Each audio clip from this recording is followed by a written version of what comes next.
yako. Asante Bwana kwa upendo wako. Ni katika jina la Yesu Kristo tunaomba na kuamini.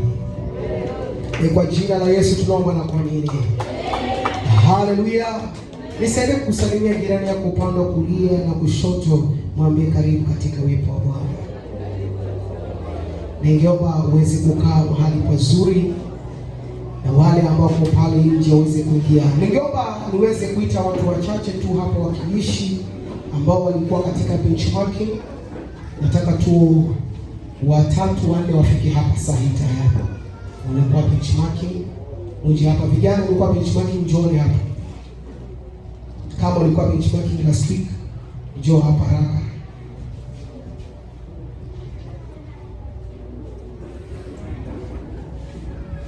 Wote waliokuwa benchmarking njoo hapa. Vijana njoo hapa. Walikuwa hapa benchmarking, mbio. Vijana mna nguvu.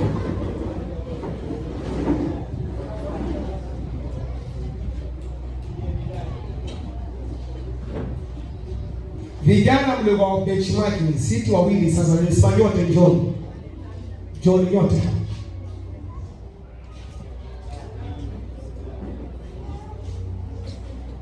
Tulizane. Hata nini ashas kama mlikuwa benchmarking njoo hapa. Nataka yote mje hapa. Abaki huyo nani hapo? Chela mmoja hapa gani?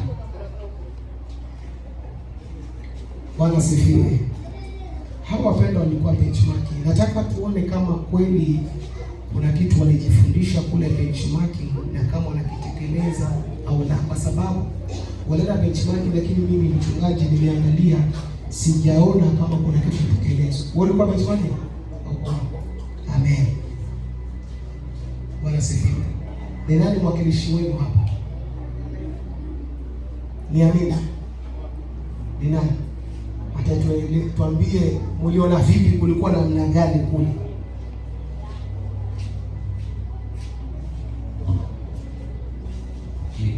Bwana sifiwe.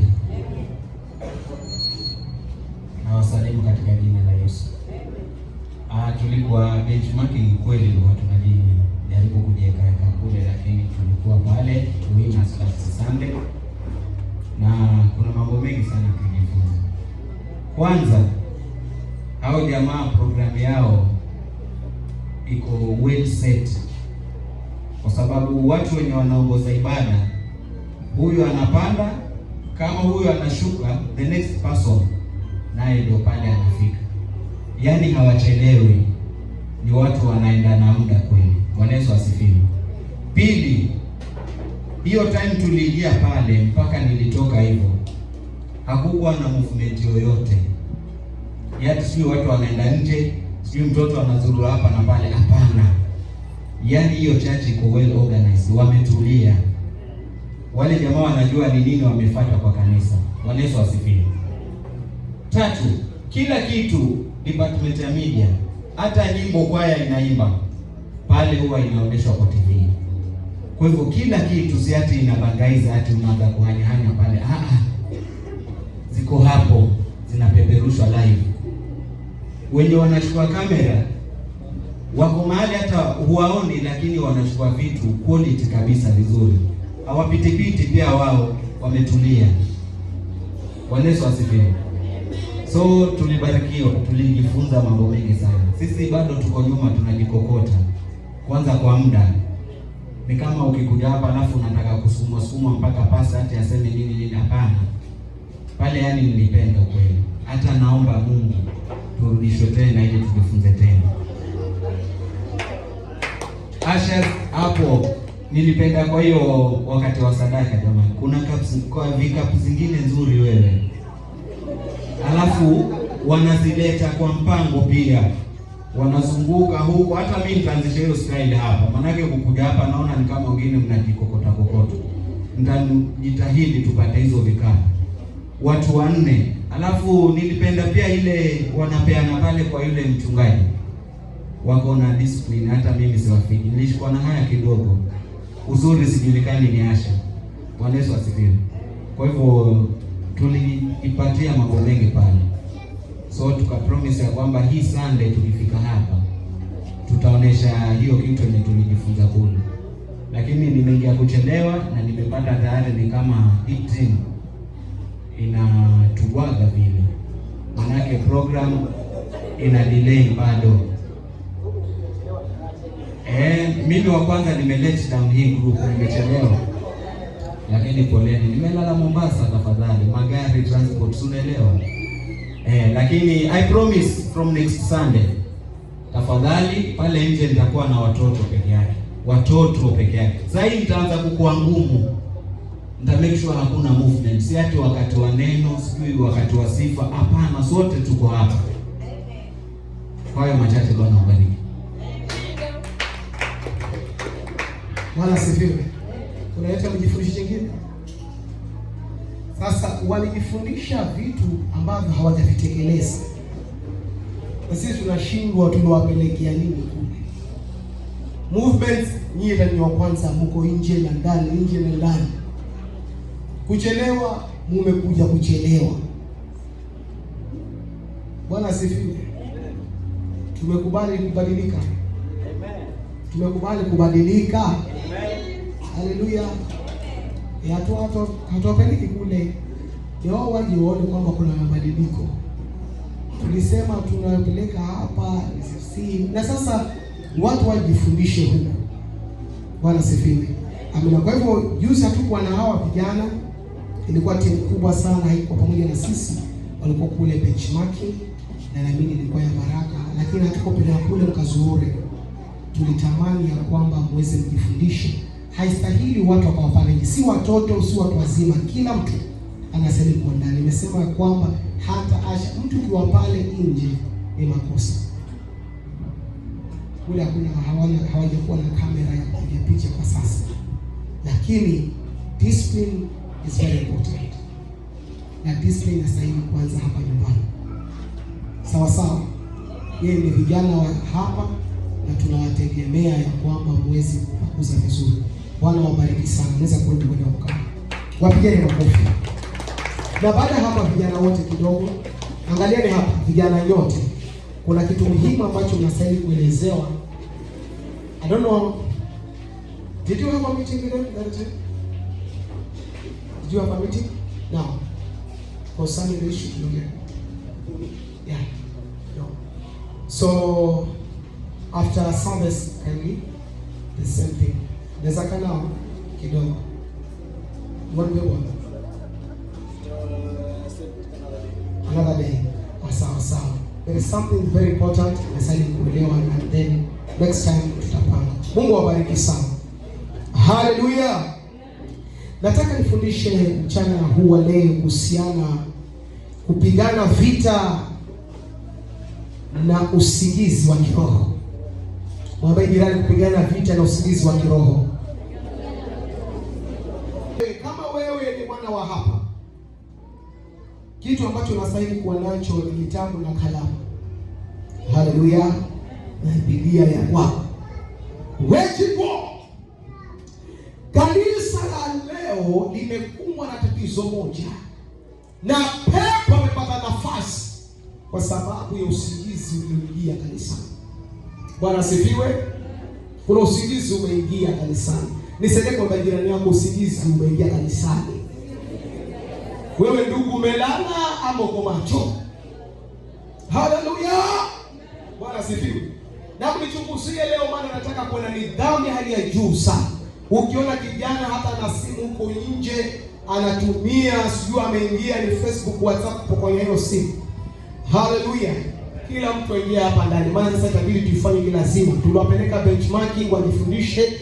Sasa huko wengine tunatumia action. Bwana asifiwe. Kuna usingizi umeingia. Na panzi alipolala, adui akapanda makubu. Bwana asifiwe. Spiritual slumber is people sleeping spiritual. Na leo hii pepo amepata nafasi. Na kanisani tumevamiwa. Haleluya. Tumevamiwa wapendwa. Bwana asifiwe. Siko wazee, siko mama, siko watoto, siko vijana, tumevamiwa. Na kama tuko makini, tukaamka, tutafinyiliwa. Bwana asifiwe. Kitabu cha Ufunuo kinazungumzia mwanamke Yezebeli. Inasema Yezebeli leo ako kanisani anajifanya kama nabii. Haleluya. Tumefahamiwa. Kwa jirani tumefahamiwa. Isaya 29:10 hadi 12. Nataka tusome kwa pamoja. Isaya 29:10-12.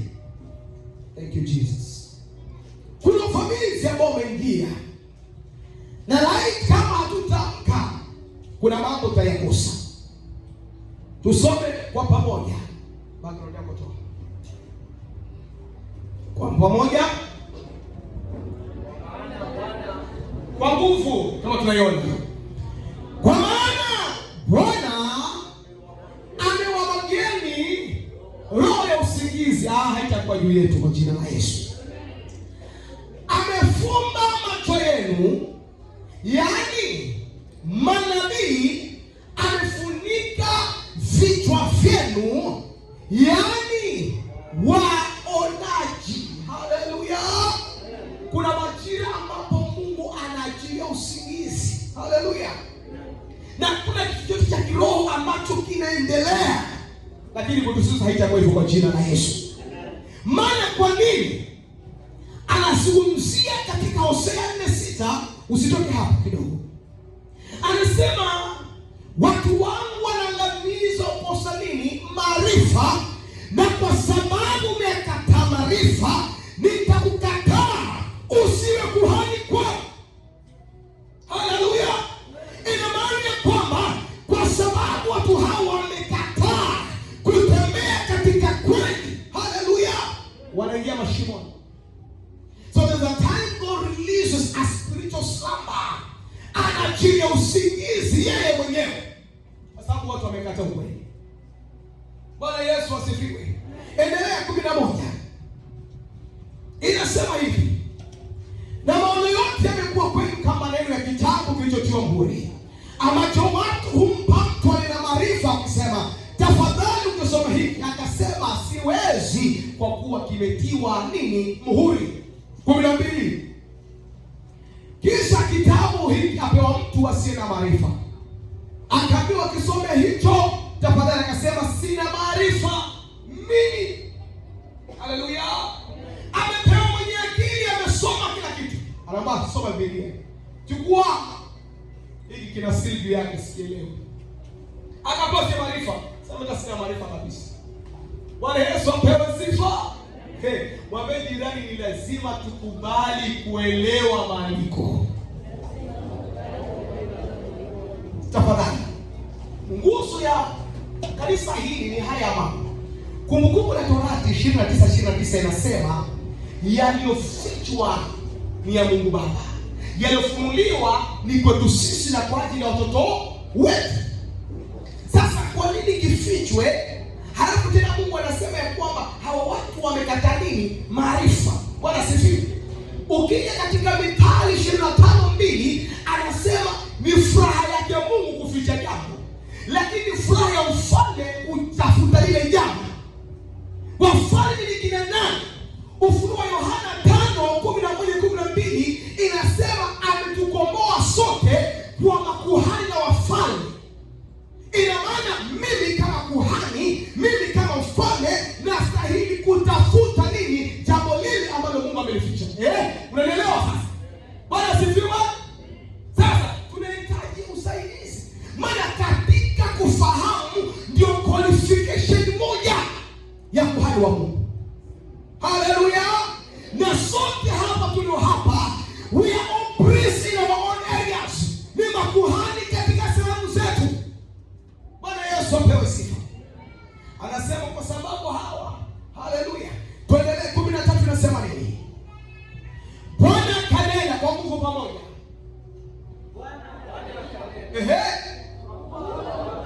Watu hawa hunikaribia na kuheshimu kwa vinywa. Hapo ndio kuna shida. Haleluya. Tunamheshimu Mungu, lakini kwa nini? Vinywa. Tampenda Mungu. Bwana ni mwaminifu. matendo yetu hayafananishwi na heshima tulionayo. Bwana asifiwe. Bali mioyo yao wamefarakana ndani, na kicho chao walichonacho kwangu ni maagizo ya wanadamu waliofundishwa. Kwa hivyo unakuja kanisani kwa sababu ni pasta amesema njoo kanisani. Hauli kwa sababu moyo wako umeelekea mbele za Mungu. Watoa ni kwa sababu umeagizwa ni kutoa. Hutoa kwa sababu wampenda Mungu. Waomba kwa sababu na maagizo. Halo, mwambie jirani mtu amke. Bwana Yesu asifiwe. Kabisa. Bwana hataki watu ambao watamwendea na mioyo yao ambayo ni kicho chao watafundishwa. Bwana asifiwe. Tuko pamoja wapendwa? Tusipende Mungu kwa vinywa. Mwambie jirani usipende Mungu kwa kinywa. Imani kwa Mungu inadhihirishwa katika kumtii. Haleluya. Useme kwamba wampenda Mungu, una imani kwa Mungu na maagizo yake utakufuata. Bwana asifiwe. Leo hii tumekuwa kanisa ambao tunatangaza kwa tumeokoka, lakini hakuna maonyesho. Kristo anasema hivi ndivyo watajua kwamba nyinyi ni wanafunzi wangu mkipendana. Ndio jirani yako upendo bado uko? Uliza tena upendo bado uko? Maana huyo dhihirisho kama kweli ni wanafunzi wa Kristo. Bwana asifiwe. Amen. Hutapatikana umelala kwa jina la Yesu. Haleluya. Kabisa. Na tuamke. Tukiamka kiroho wapendwa, hata wakati umelala. Bwana asifiwe. Hata kama tumelala physically, roho zetu zitakuwa ni siku macho. Lakini tukilala kiroho wapendwa, hata waweza tembea hivi tena ukawa wewe mfu. Bwana asifiwe. Maana pepo anakupiga majira yoyote yale. Bwana Yesu asifiwe. Ninaelewa sote leo kwamba shetani hatishiwi na sura zetu. Shetani hatishiwi na nguvu zetu tulizonazo. Na wala si muungwana. Hajali mtoto mzee unacheo hajali. Akiamua kutesa yote anatesa. Bwana Yesu apewe sifa. Haleluya. Leo washitoka kutoka dogo amezaliwa. Hata hajafika muda wote tayari ameshaenda kufa. Haleluya. Unashindwa. Hii amefanya dhambi gani? Bwana asifiwe. Unapatia kwamba mtu ambaye yuko sawa kabisa. Zinaambiwa hapa daktari ameenda juzi kutaka kusaidia mwanangu Grace kujifungua, akaanguka yeye anakufa. Bwana asifiwe. Daktari professional mwenyewe. Jina la Bwana libarikiwe. Shetani hajali. Tulikuwa ni Makadara mali wapi kwetu tulikwenda. Now, when was that place? Ile tukaenda kule hospitali nyingine. Ile Mombasa, Chocha. Tumeenda Chocha. Bwana sifi. Tufika pale paliletwa mwalimu. Lakini tunapata shida. Aletwa mwalimu. Yaani kana kwamba hana misipa. Kama yeye. Akiwepo hivi. Akienda kwa Bwana sifi. Anaulizwa ilianzaje? Na ni mtu mzima, mtu amesoma. Haleluya. Na ni principal shule ni mwana. Ameenda vizuri tai yake shule. Kuingia hapo shule na kwa kali. Kila mahali yani kabisa. Yaani ingana kwamba hakuna yani kwa hivyo tu amekaa ujinji. Bwana sifi. Hapo yuko hospitali anaangaliwa, havielezeki. Hata mwenye haelewi kianza vipi. Kwa hawezi yani ni si kama unaelewa ni ujinji tu yani hivi. Akipelekwa hivi ameenda, akipelekwa hivi ameenda anaelekea mahali. Haleluya. Wanasema sasa hii sio upande wetu. Bwana sifi. Si upande wetu.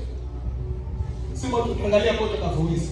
Ufikia baadaye akasema hii kama wewe umeokoka tafuta. Kama uko mwingine angalia. Haleluya. Hata hao wanajua kwamba kuna mahali ambapo husizo wakasema hapa si mamlaka yetu. Jina la Bwana libarikiwe. Sio tunapigana, kuna vita hapa tunapigana nafu. Tuviona kama kwa macho tutavamiwa. Bwana Yesu asifiwe. Bwana jirani, tutavamiwa kabisa. Na usingizi wa kiroho ina maana ni kufa kiroho.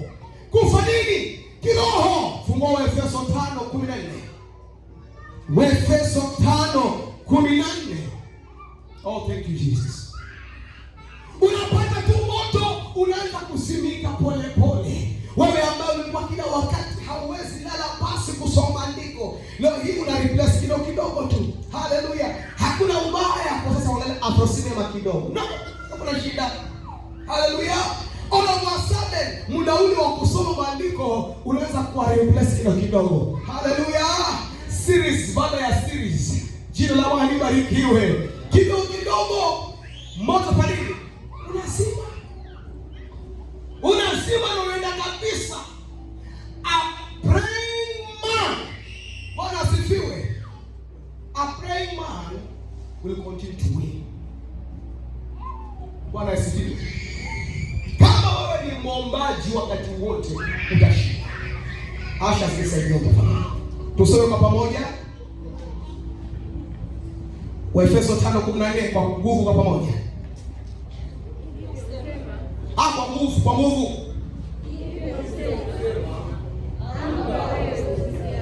Amka wewe usinzia. Ufufuke katika wafu. Nasikia haya. Bwana asifiwe. Amen. Fufuka. Amka. Shika jirani yako mwambie fufuka wewe. Bwana asifiwe. Sleeping spiritual is attracting death. Ukilala kiroho wapendwa, unavutia kifo. Bwana Yesu apewe sifa kabisa. Unaweza kuwa unatembea lakini watembea umeshakufa kitambo sana. Unaweza kuwa unakuja unahubiri na kurukaruka lakini umekufa kitambo sana. Bwana Yesu apewe sifa. Unaweza kwenda kanisani kama tu ni mtindo kwa sababu ndio kicho ulichofundishwa. Sunday ya saa hii ndio kanisani. Lakini kiroho umeshakufa kitambo. Hakuna hata moto wa kuomba. Ukianza kuomba ni miayo kuanzia mwanzo mpaka mwisho. Alipe Yesu na kuomba. Sema amen ushamaliza. Bwana sifiwe. Spiritual death. Ndipo sasa watu wakianza kuomba dakika 5 kwako ni kama wasumbuliwa. Haleluya. Unaanza kudolea watu macho maana hauelewi watu wanaomba nini. Bwana sifiwe.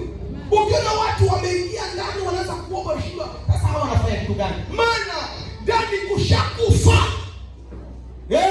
Jiambie mwenyewe amka kwa jina la Yesu. Waebrania 12:1-2. Waebrania 12:1-2. Thank you Jesus.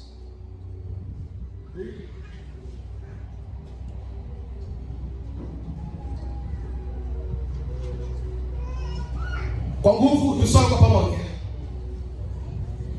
Basi na sisi pia kwa kuwa tunazungukwa na wingu kubwa la mashahidi namna hii, na tuweke kando kila mzigo mzito na dhambi ile itusingayo kwa upesi, na tupige mbio kwa subira katika yale mashindano yaliyowekwa mbele yetu. Ile dhambi kusingayo kwa upesi, ndio tunasema kwamba unajua ni udhaifu wangu pasi. Huyo ni shida ndio nayo pasi. Haleluya.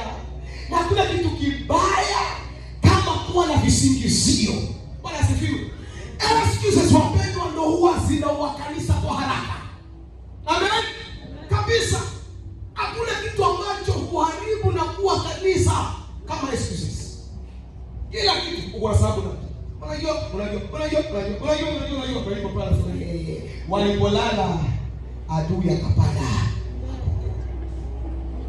Bali anasema tafakarini njia ya kwanza, itafakarini upendo wa kwanza na urudi. Bwana asifiwe kabisa. Upendo wa kwanza. Let us follow awake. Bwana Yesu apewe sifa. Fungua mstari wa 2.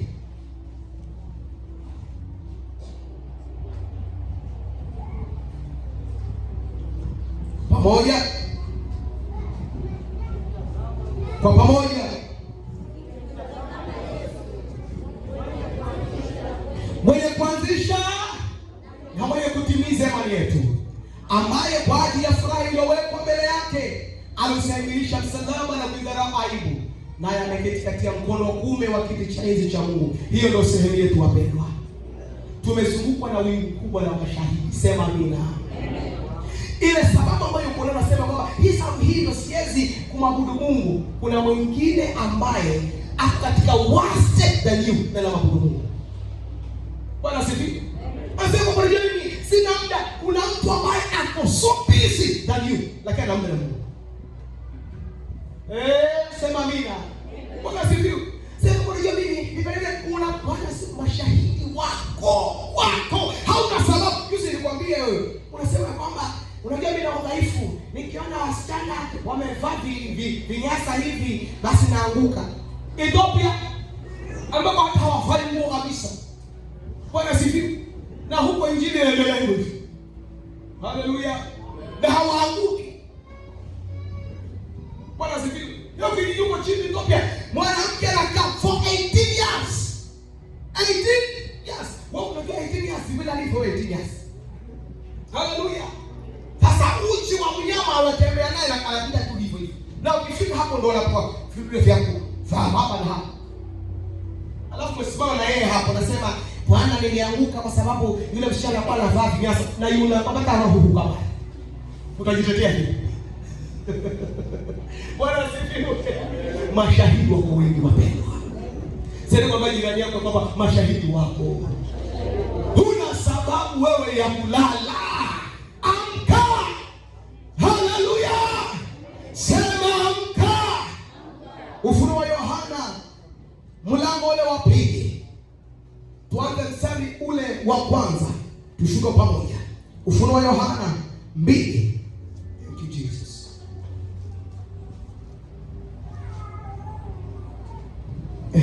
Kwa pamoja tusome yote. Twende kwa pamoja. Kwa malaika wa kanisa liloko Efeso andika. Kwa nguvu wapendwa, kama tunaona kwa nguvu.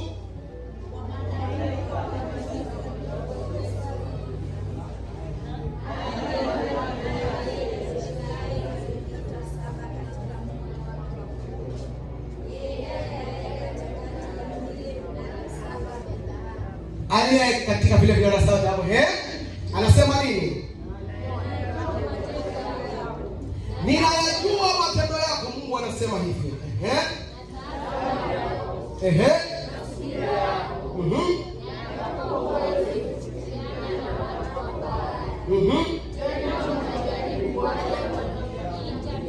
Umewajaribu wale wanajiita mitume.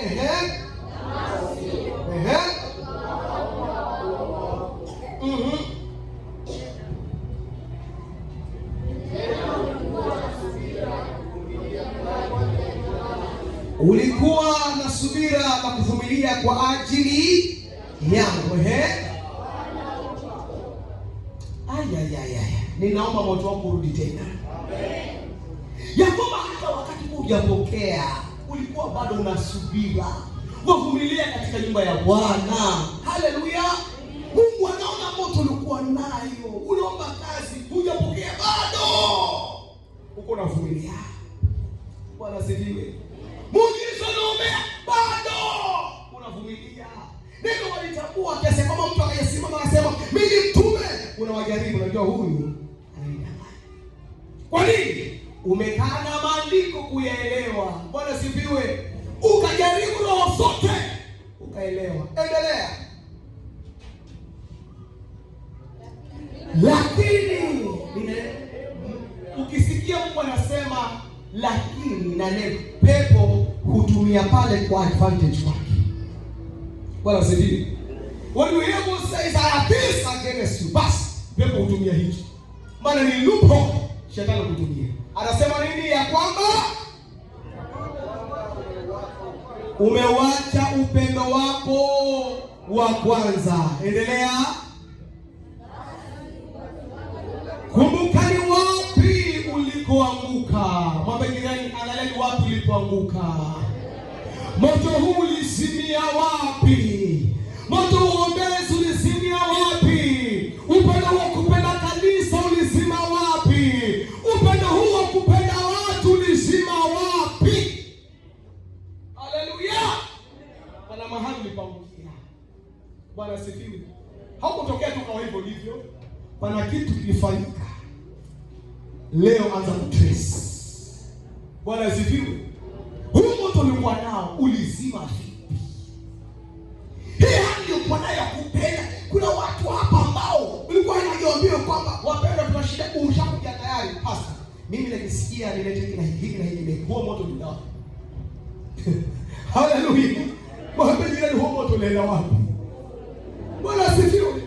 Kuna watu ambao ile ikifika ni Jumamosi atatembelea washirika kwenda watia moyo. Haleluya. Leo hii akikupigia mshirika ni shida. Pasa kwapa kuna mtu ambaye ana shida. Leo ndio uko moyo uko nao. Haleluya. Moho wasimirahi. Paulo anasema wa Galatia, ni nani amewaroga? Basi tukumbuke tuanguka tukatubu. Ukayafanye matendo ya kwanza. Bwana asifiwe. Mwambie jirani afanye matendo ya kwanza. Tuamke wapendwa, ule moto wa kwanza urudi. Unataka kukola mara kanisa kikwenda yanza nini? Haleluya. Pia unatulia, lakini leo hii wewe na choo wewe kafunacho mwanzo. Haleluya. Choo sio ndio hajuzi. Ndivyo masifu wapendwa. Hawa unaenda. Sahi. Hata katabia kalianzalia. Bwana Yesu asifiwe. Kuna vitu lazima tu makini tuweze kutusema hapana, hii tabia hii lazima ife baraka. Bwana asifiwe. Maana ukianza kuwa na mazoea na jambo fulani ambalo ni mtego wa pepo, anaangalia huko mbele, anakuzimisha moto wako milele. Haleluya. Endelea, nasema lakini endelea. Usipofanya hivyo, kuna onyo. Anasema nini? Na ya kwako atafanya nini? Nami nitakiondoa kinara chako katika mahali pake usipotubu. God forbid. Nilikwambia Mungu hashindwi. Haleluya. Ukiamua ya kwamba hiyo huduma utaifanya, atainua mwingine atakayefanya huduma. Bwana asifiwe. Wengine wengine huwa tunajiona sisi ndio sisi. No. The moment to leave, Mungu anainua mwingine. Haleluya. Anakiondoa na kuombea kinara chake siondolewe kwa jina la Yesu. Na kuombea kinara chake siondolewe kwa jina la Yesu. Kabisa. Kila mtu hapa Mungu anapatia neema ya kivyake. Haleluya.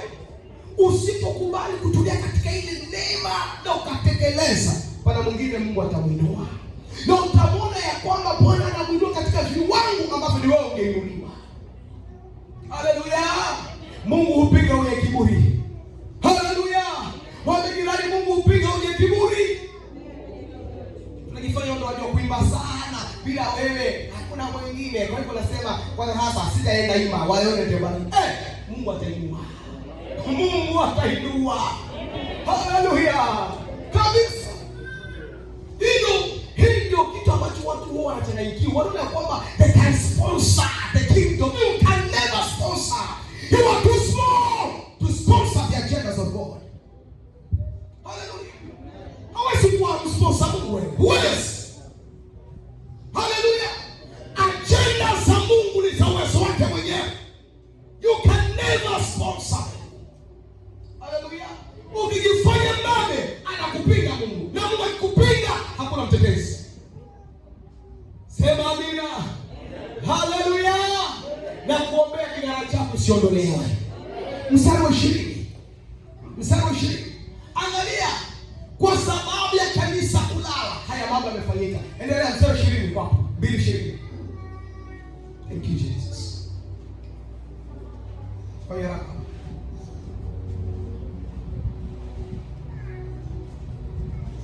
Pamoja. Kwa pamoja kwa nguvu. Nina neno juu yako, wamridhia yule mwanamke Yezebeli,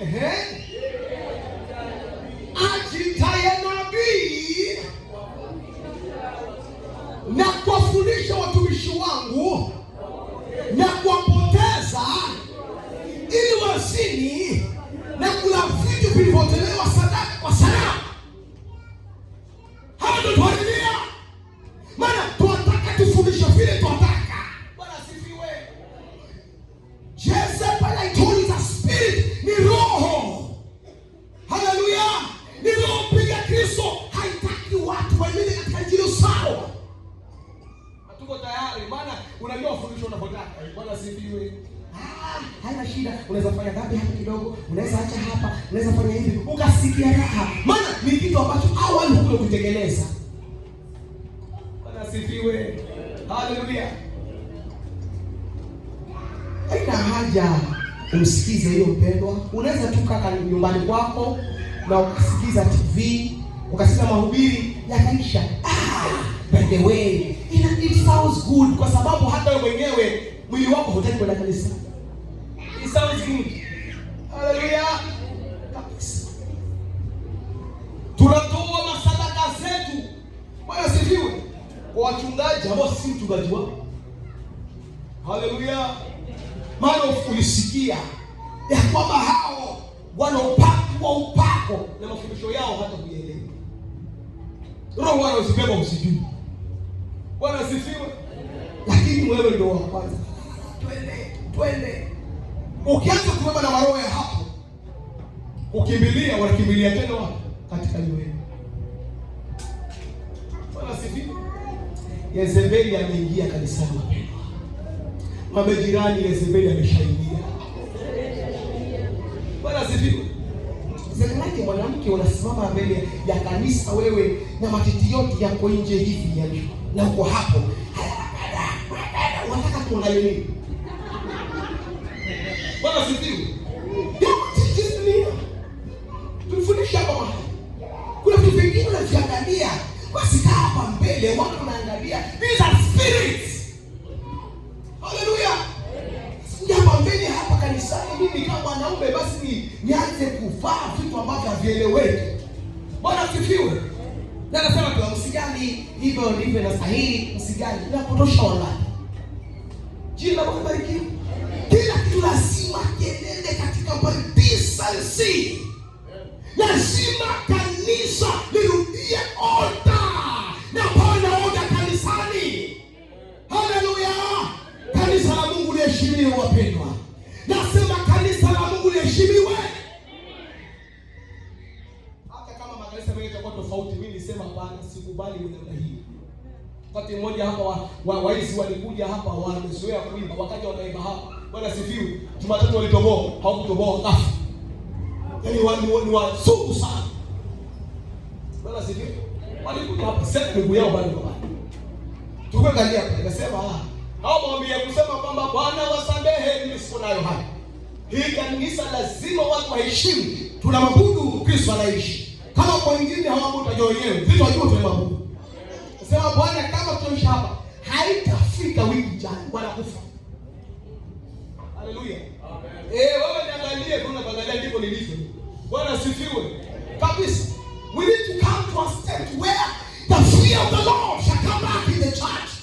Haiwezekani ukatengeneza vitu vyako huko, wasiji huko wafanya vitu vyako huko hapa kanisani, haionekani Bwana na vipingu vitatala. Pepo ashinde ufululizo. Haleluya. Kabisa. Ni lazima tusimame na hofu ya Mungu irudi tena kanisani wapendwa. Bwana Yesu asifiwe. Vijana lazima tukubali kubeba hofu ya Mungu. Hatuji kanisani kwa sababu ya pasta. Kuingia tu kanisani tayari tumeingia kafichoni huko, tunapokea vitoto vya muujiza kushindwe. Haleluya. Kwa kwamba nini na kisha fikira. Bwana asifiwe. Kwani roho gani ambayo usikuvumilia? Kwani usivumilie? Bwana asifiwe. Amen. I am more than 30 years. Hallelujah. Kwani sina feelings? Hallelujah. Amen. Bila feelings nyingi zenyewe. Bwana asifiwe. Amen. Sisi kwani jamani? Ni mwanaume yupi hana feeling hapa? Bwana asifiwe. Sasa tofauti wapi? Bwana asifiwe. Hakuna shida kanuni. Mwanaume mzima wewe basi siku haitulia. Taka ndengelea. Pepo ashinde mfululizo. Tunajesha hofu ya Mungu kanisani. Haleluya. This lazima iwepo kanisani tena. Haleluya. Tumelala, pepo akaingia, akatuvamia, tuamke tena. Haleluya. Kabisa. atusaidie tumalize safari kwa jina la Yesu. Atusaidie tumalize safari. Haleluya. Wakati Yesu alipokuwa hapa duniani alikuwa macho. Muda wote alikuwa macho. Bwana asifiwe. History watu wenda wakalala. Jamaa anapanda milimani, napata anaomba peke yake. Haleluya. He was so sensitive. Habakuki 2:1-3. Habakuki 2.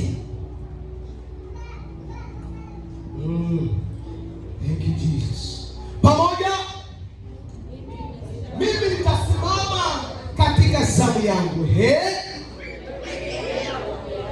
Nitajiweka juu ya mnara. Nitaangalia ili nione atakalo uniambia na jinsi nitakavyojibu kuhusu kulalamika kwangu. I will stand upon my watch. Haleluya. Haya ni madhabahu unayoinua kwako. Bwana asifiwe. Kabisa.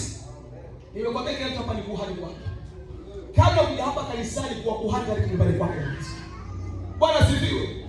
Kila wakati tuinulie Bwana madhabahu ya maombezi nyumbani.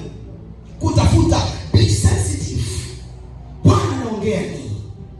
Anasema nini kuhusiana na kazi yako? Anasema nini kuhusiana na wanao? Bwana Yesu apewe sifa. Be serious. Remain awake. Haleluya. Kabisa. Ni juu ya biashara, ni juu ya kazi, ni juu ya familia, na tuwe macho. Mstari wa 2. Bwana akaniambia akasema, iandike jonzi ukaifanye iwe wazi sana katika vibao, ili asomaye apate kusoma kama maji. Sikia, maono yote ambayo uko nayo yatatimia kama bado uko macho.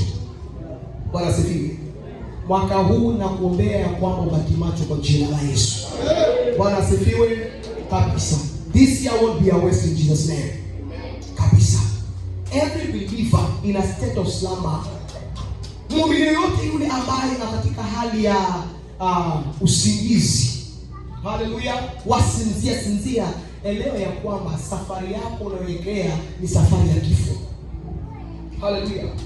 Hawezi fuata safari ya kwamba unasinzia na kulala na ukatarajia kushinda baadaye. Hata Bwana sifiwe. Kama wewe umelala kiroho utashindwa. Unafanya nini? Utashindwa. Kila kiroho utashindwa. We must be awake. We must be awake. Ukiwa macho mpendwa, kuna vitu ambavyo vifanyika kweli wewe utakavijua hata kabla hajatimia. Kuna vitu vyatimia kwa kazi yako utavijua hata kabla. That's why you need to be awake. Spiritual. Ni katika maombi, ni katika neno. Jua mbingu inanena nini juu ya vile vitu. Elewa mbingu inazungumza nini. Bwana sifiwe. Kuna nyumba ambazo tuwasingia wapendwa, tayari kuna wenyewe washengi huko ndani. Amen. Kabisa. And things are job. Bwana sifiwe. Kuna watu nakwambia nilienda kwao. Bwana sifiwe. Wameingia katika nyumba ile, na tangu waingie hapo ndani ya nyumba wakaanza kusika mpangishaji mmoja kwa moja. Bwana sifiwe. Yaani kila mwaka hapo katika hiyo area lazima wasike mtu mmoja. Bwana sifiwe. Sasa washindwa wote hapa baadaye wanaenda wanasika pa. Sasa watu wapendwa wao wameingia mahali pale, wakasikia pana mahali umefungua kanisa. Wakaitwa na mshirika. Bwana sifiwe. Wakaamua njoo kanisani. Waliposikia shuhuda za pale washirika, wakasema hivi kitu na shida. Bwana sifiwe. Pale kwetu ni kwamba watu wanakufa na sasa wanaingia sahihi mwaka huu wote ni wageni. Wa kitambo ni sisi. Sasa kama pana wakufa, sio kama ni sisi wa kitambo pana mmoja wote atakufa mara moja gani? Bwana Yesu apewe sifa. Na tukaenda pale, tukaomba. Nilipoomba mwenyewe akaja, sijui alitoka wapi huko. Akaja. Akasema ya kwamba mnaleta maombezi hapa kwa nini? Haleluya. Maombezi, makelele watu makelele hapa kwa nini? Toka hapa. Bwana sifiwe. Sasa anaongea huko nje. Nikamwambia, mwambieni wewe anasema toka aingie hapa ndani haja ndio. Akashika, "Bwana natoka." Nikasema, "Mwambieni aje hapa ndani. Tunaomba kwa sababu ndani." Bwana sifiwe. Hapo nilisema, "Pasta, mwenye amekuja akasema kutoka naita polisi." Nikasema, "Mwambieni aje hapa ndani haja na ndio ondoke." Bwana sifiwe. Alibaki huko nje huyo mpendwa. Bwana sifiwe. Baadaye akatoka pale kwa geti ya hiyo ametoka pale yuko hapo. Bwana sifiwe. Mpaka nikamaliza. Haleluya. Nilipomaliza kutoka, akatoka na wewe ndio hapo nje kwa geti huyu. Anaenda zake. Bwana sifiwe. Na tangu wakati ule pala sababu hakuna kifo tena katika mji. Na ni nyumba zake mwenyewe. Bwana sifiwe. Asifiwe kama yeye ndiye alikuwa anatoka kafara si yeye. Bwana Yesu asifiwe. Hii nyumba tusiingia wapendwa. You need to know these places. Hallelujah. Tuombe, tusiingie tu jingie tu hapo. Maandiko yanasema najua mahali ambapo huko mwanzo palikuwa kiti cha enzi cha Ibilisi. Hujui wangapi wamezikwa hapo. Hujui wangapi tunakafara hapo. Hallelujah. Ndipo maandiko yanasema ya kwamba hata mwae shamba ni alitoa nini? Wakfu mbele za Mungu. Sija akalika kifo. Hallelujah. Ni maandiko hekima ya kiungu hivi. Unaangalia kusema mambo yako sawa. Unaanza kupanda vitu ambavyo vieleweki. Vitu vyako vinapanda akili vieleweki. Nyumba ya kubomoa na watu ambao hawaeleweki. Hallelujah. Ukilamuka hana mtu kama. Bwana asifiwe. Yule mwanamke anasema kwamba pepo ana mondomero. Hallelujah.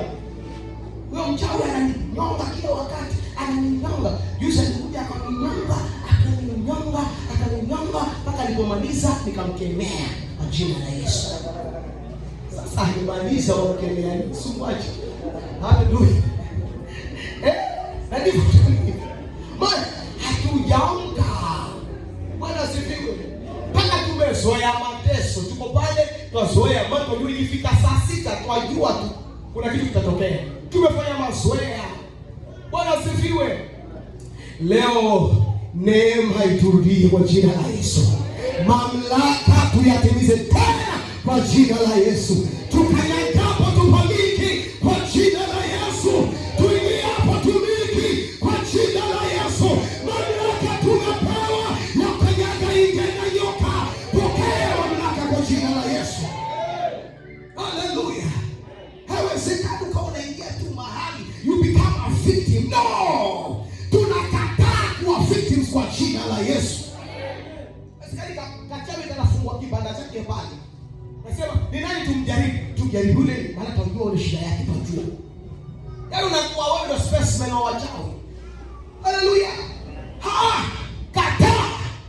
Wewe jirani kataa. Bwana asifiwe. Mstari wa 3.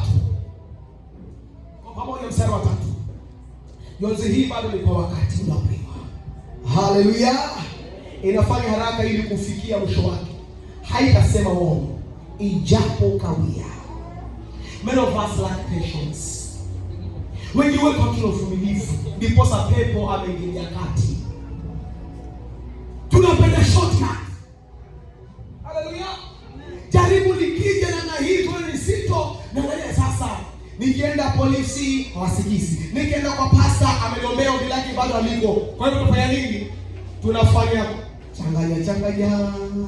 Haleluya. Usiku ndio wataacha. Haleluya. Bwana sifiwe. Bwana anasema nitawatapika. Bwana sifiwe.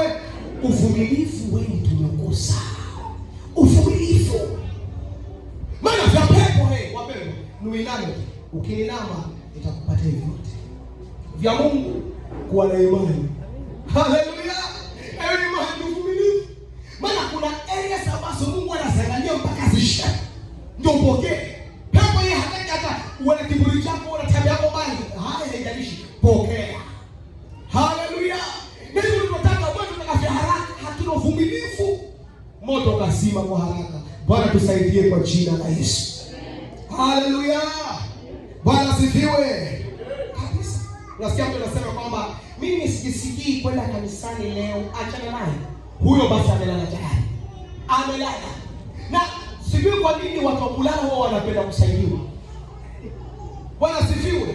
Kabisa. Ukiona mtu analala huwa anapenda apate nini? Mtu wa kwenda na yeye. Bwana sifiwe. Ndio kulala kamili, mnaelewa? Haleluya. Kabisa.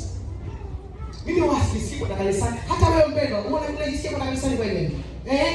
Ili apate msaidizi mwenzake. Nasema hata mimi sijisikii. Haleluya.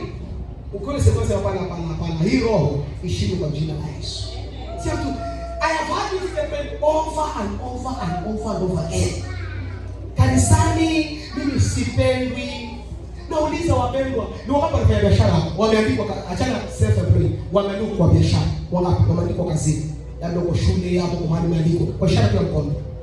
Au umeandikwa, umeajiriwa. Amen. Thank you so much. Nauliza huko kwa kazini kwenu. Kila mtu anakupenda. Haleluya. Kuna siku uliacha hiyo kazi sababu upende. Waenda hivyo. Haleluya. Hata kwa mgonjwa wenda hapo useme kwamba sisikii vizuri, lakini uko wapi? Uko hapo basi. Haleluya. Ila kanisani Bwana sifiwe. Mimi pale kijana pale hivi ni wa roho yangu na yake asipatane. Ulisijaribu nini? Bwana sifiwe. Kuna vitu ambavyo wapende kuviangalia, ndio tunaangalia huu ni pepo huyu. Huu ni pepo ashindwe. Bwana sifiwe. Si kila mtu wakati shida nyingine si za nje, ni za wewe. Jiangalie mwenyewe hapana. Hii tabia niliwaambia Vinyegere, angalia usemeni ndio tunanuka. Haleluya. Ukijiona wewe ndio unanuka kaoge. Bwana Yesu apewe sifa. Ninaona kuna uvuvio kwa jina la Yesu. Ninaona kuna uvuvio kwa jina la Yesu. Haleluya. Amina. Nikimalizia. Oh, thank you Jesus. Fungua Mathayo 13:25.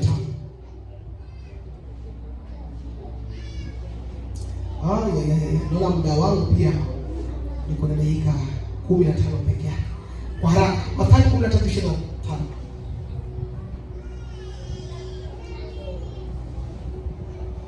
Pamoja.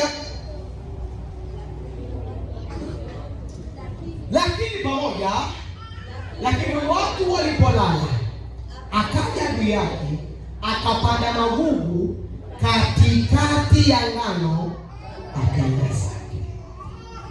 Spiritual vacation is a risk. Bwana sifiwe. Kwenda mapumziko kiroho ni hatari. Hata sasa tuna mapumziko kidogo, sasa hatuombi muda huo, hatutaomba tumapumziko. Pepo anajua hapo. Listen, every minute. Mara nyingi sana kuna prompting ya kiroho Bwana. I'm telling you the truth. Nisikizeni hii na mnielewe vizuri. Maana wengi wetu hapa tumepoteza hiki kitu. Wakati roho wa Bwana anakufunulia kitu kiombee. Hata unaweza kuwa umelala na unaota. Bwana sifiwe. Na Bwana kuonyesha. Tafadhali si muda ule wa kwanza kutafuta namba ya pastor. Unasikia? Ni majira yale tayari ya kumina moyo wako mbele za Mungu. Bwana na ikataa hii hadi kwa jina la Yesu. Bwana Yesu asifiwe. Maana sekunde ukipoteza inatosha kwa ibilisi kutekeleza ya kwake. Bwana Yesu apewe sifa. Sekunde inatosha. Kuna wakati nilipigiwa simu na mpendwa akaniambia, "Pasa, niombe." Haleluya. Na wakati huo ni kwa safari. Bwana asifiwe. Natembea. Na hapo nikaanza kuomba. Hata remember kuna wengine walipata hapa tezo hapa. Tukapata kushika hapa tezo wakati wa soka kile Jumatatu. Haleluya. Wakaniambia baada ya pasa, ningeomba kwamba kuna kitu nilikuwa nahitaji kiombewe. Kwa hivyo na hivi. Na aliponiambia nikasikia ndani yangu nikiombe hapo, nikamwambia mpendwa, tushikane mikono hapa. Haya pasa kuna watu hapo nasema watakaombe utakuomba. Haleluya. Hapa tezo hapa. Nikashika hapo. No, angalia watu hivi, mimi naomba hapa. Bwana sifiwe. Nikaambia hivi na hapa. Jina la Bwana libarikiwe.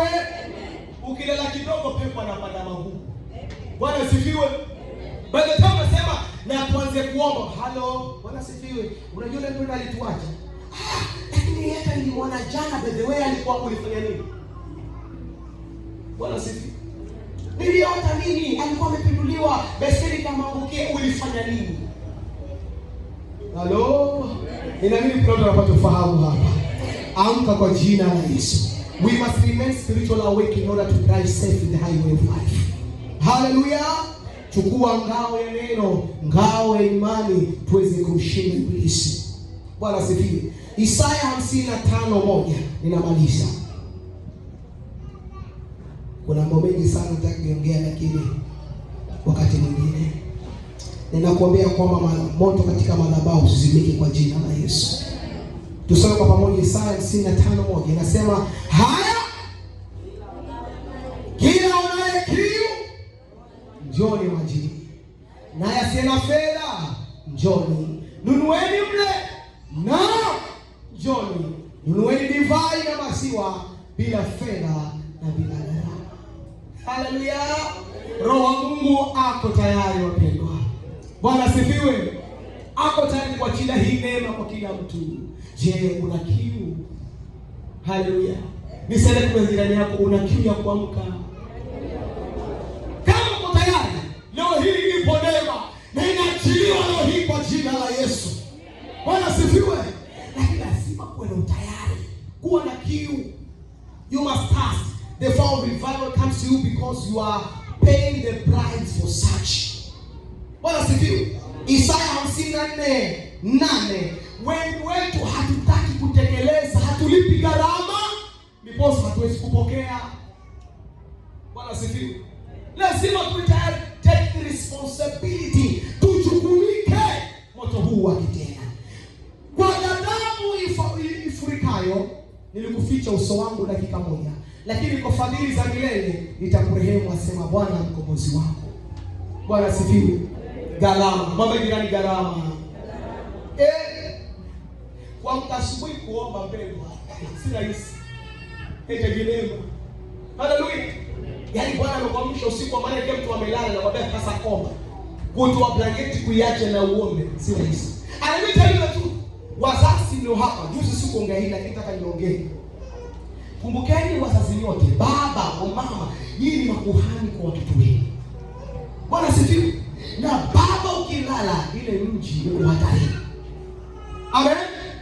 Na maandiko yanasema mwanamke, ikiwa mume wako hatasimama kiroho, unasikia? Hiyo ni hatari.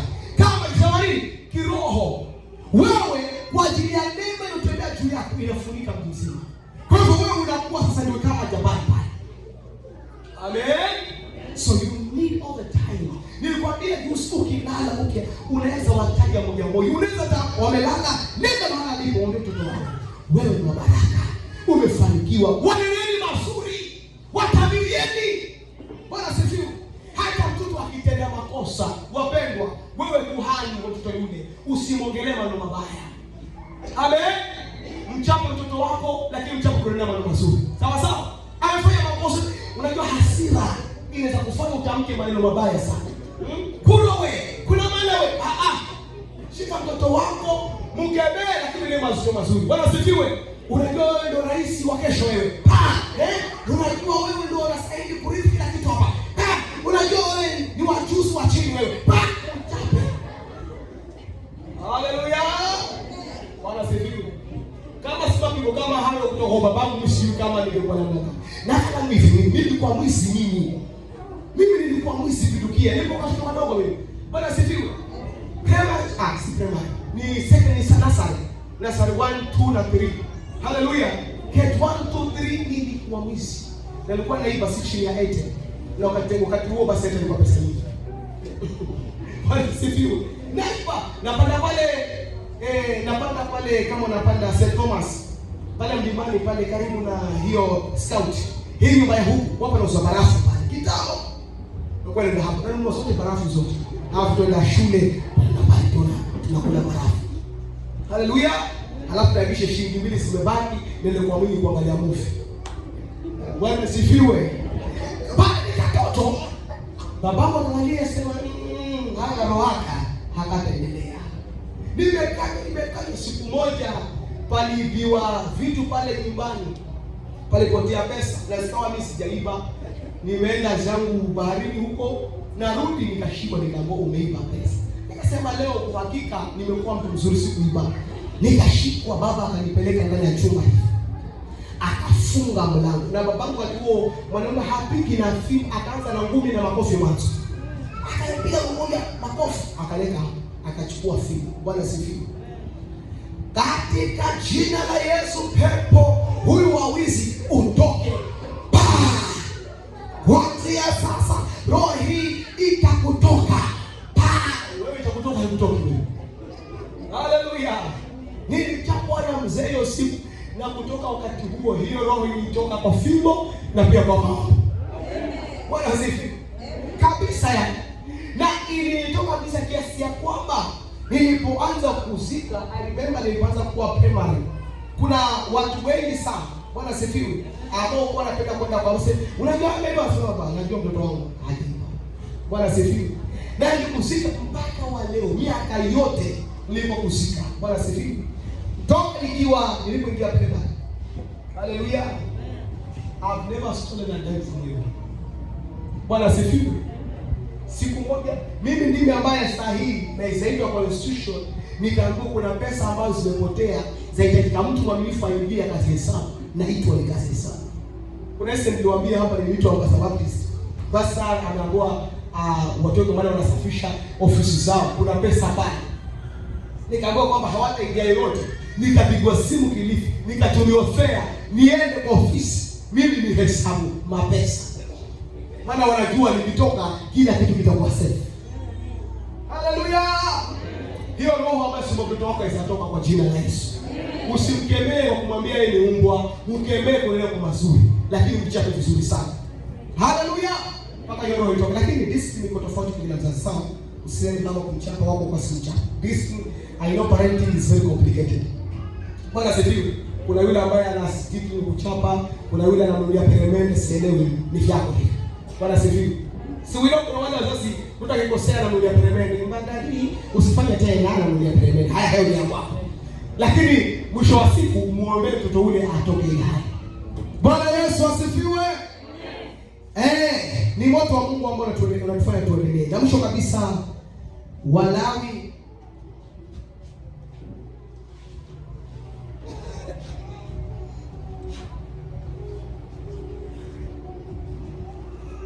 Walawi 6:12 na 13. Let me tell you, ni moto wa Mungu ambao tufanye mimi na wewe tuzidi kusoma mbele. Kuna majira katika ulimwengu huu ambazo zitakuwa na changamoto nyingi sana. Lakini moto wa Mungu ambao utakufanya wewe usonge mbele kila wakati. Bwana Yesu asifiwe. As long you are born of a woman. Hallelujah. Just know, elewa ya kwamba kuna majira magumu sana yatakuja katika maisha yako. Bwana asifiwe. Lakini kama wewe umekomaa kiroho, utajua namna ya kunavigate na kutoka mahali pale. Moto wako lazima uzidi kuwaka. Patikana katika huduma, patikana katika fellowship, patikana katika maombezi. Bwana asifiwe. Watu ambao wanaingia kanisani Jumapili mpaka Jumapili, wapendwa, wakija kuona wacha waone tofauti. Maana umekula chakula tofauti maana kile ambacho walikula Jumapili. Bwana asifiwe.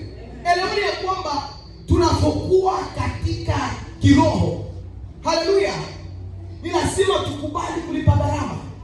Haleluya. Tulipe gharama. Wakati mmoja Yesu akamwambia wanafunzi wake ya kwamba anasema watu hawa ni wengi, tuwarudishe nyumbani maana hakuna chakula. Yesu akamwambia fanya nini? Na suluhisho. Haleluya. Bwana asifiwe. When spirituality, haleluya, differs, even approach and response differs. Unajua namna ya kuhandle vitu. Unasema hata mimi niliokoka tufanye hivi na hivi na hivi na hivi. Sema kwa sababu ya ukuaji wako roho unakuwa na different approach. Bwana asifiwe. Kuna wakati nakumbuka kuna nyumba ilikuwa ya sahihi kufungwa kwa sababu walisema ya kwamba kuna waganga na wachawi. Bwana asifiwe. Na wakasema ya kwamba hii nyumba tuifunge maana kuna waganga wanasumbua hii nyumba. Bwana asifiwe. Na tukaja mwenyewe alisema kwamba unaona nini? Kuna mtu amekuja hapa kufanya rambi. Akasema ya kwamba hii nyumba ina waganga wengi na wachawi. Nikamuuliza, muda wote kabla sijakuja walikuwa wako? Akasema lakini nyumba hamkuifunga.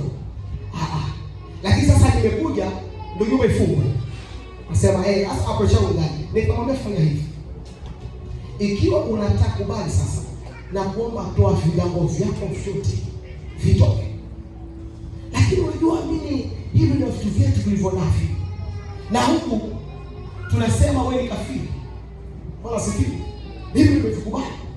Nikamwambia kubali vitoe vyote. Kama unataka kuwa salama. Akasema sawa. Madamu tayari wewe ni kafiri na majini hapo ushaondoa. I'm telling you a true testimony. Wala sifikiri. Asema ya kwamba madefa nini? Umeshaondoa hiyo. Hai kufanya hivyo unataka. Akavitoa vile vitu.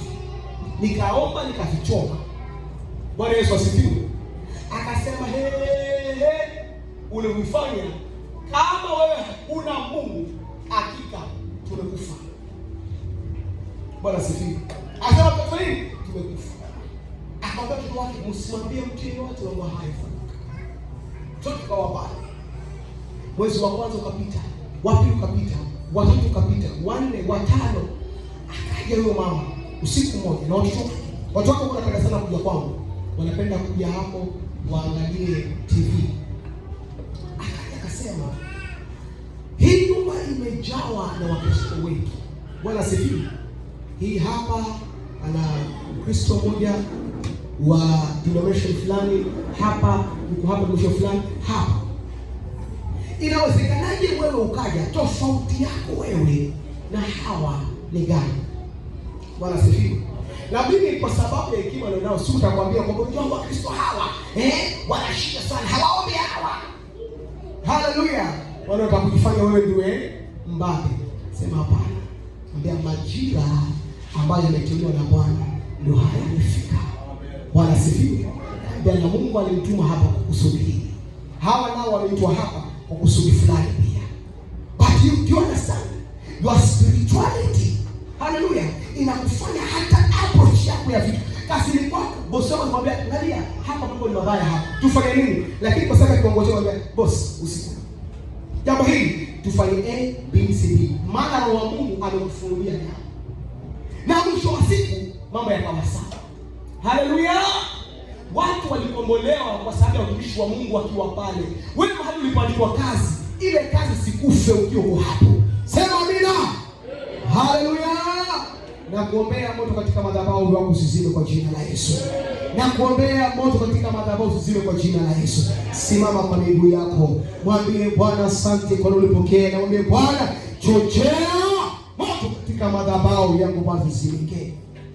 Anybody that slumbers, ukiona katika upande wa uombezi ni mambo ya kumtafuta Bwana, ni upande ule wa communication na watoto ya kwamba kufundisha katika njia za Bwana umekufa, mwambie Bwana viamshe tena.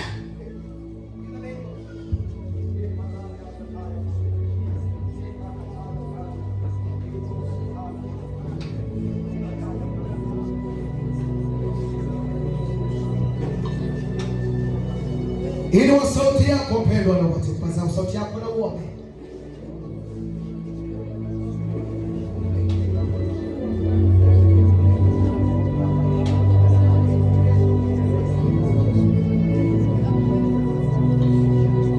Kila aliye na kiu maandiko anasema aje na pate kunywa maji. Roho wa Bwana na kuhitaji. Fufia tena ndani yangu Bwana moto huu. Uvuvie tena Bwana, uvuvie tena ndani yangu Bwana.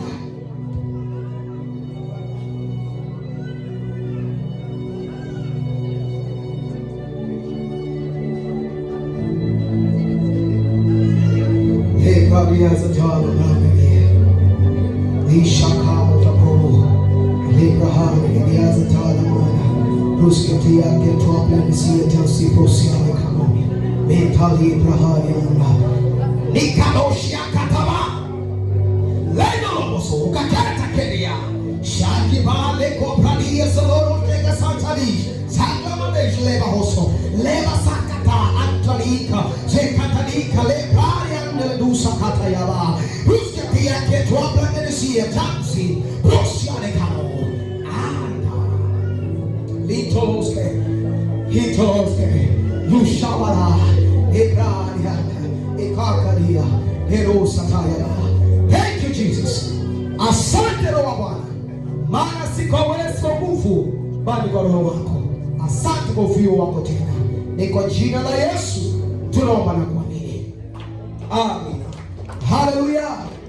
Basi kwa sababu kuna mgeni yote amekuja kwa mara ya kwanza?